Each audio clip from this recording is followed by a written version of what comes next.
शुरू अल्लाह का नाम लेकर जो बड़ा मेहरबान निहायत रहम वाला है। और वही तो है जिसने आसमानों और जमीन को 6 दिन में बनाया और उस वक्त उसका अर्श पानी पर था। तुम्हारे पैदा करने से मकसूद ये है कि वो तुमको आजमाए कि तुम में अमल के लिहाज से कौन बेहतर है। और ए नबी, अगर तुम कहो कि तुम लोग मरने के बाद जिंदा करके उठाए जाओगे तो काफिर कह देंगे कि ये तो खुला जादू हुआ।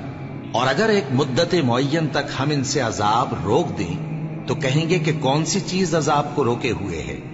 देखो, जिस रोज वो इन पर वाक़े होगा फिर टलने का नहीं, और जिस चीज का ये मजाक उड़ाते हैं वो इनको घेर लेगी। और अगर हम इंसान को अपने पास से नेमत बख्शें फिर इससे उसको छीन ले तो नाउम्मीद और नाशुक्रा हो जाता है। और अगर तकलीफ पहुंचने के बाद आसाइश का मजा चखाएं तो खुश होकर कहता है कि सब सख्तियां मुझसे दूर हो गई। बेशक वो है ही खुशी में मस्त हो जाने वाला, बड़ा फख्र जताने वाला।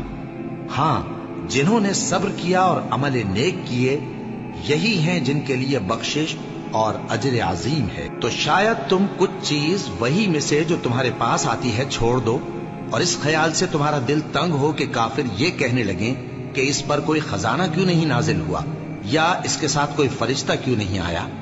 ए नबी, तुम तो सिर्फ नसीहत करने वाले हो और अल्लाह हर चीज का निगहबान है। क्या ये लोग कहते हैं कि इसने कुरान खुद बना लिया है? कह दो कि अगर सच्चे हो तो तुम भी ऐसी 10 सूरतें बना लाओ और अल्लाह के सिवा जिस को बुला सकते हो बुला भी लो। बस अगर वो तुम्हारी बात कबूल न करें तो जान लो कि ये कुरान अल्लाह के इल्म से उतरा है और ये कि उसके सिवा कोई माबूद नहीं। तो क्या तुम लोग इस्लाम लाते हो? जो लोग दुनिया की जिंदगी और उसकी ज़ेब व ज़ीनत के तालिब हों, हम उनके अमाल का बदला उन्हें दुनिया ही में दे देते हैं और उसमें उनकी हक तलफी नहीं की जाती।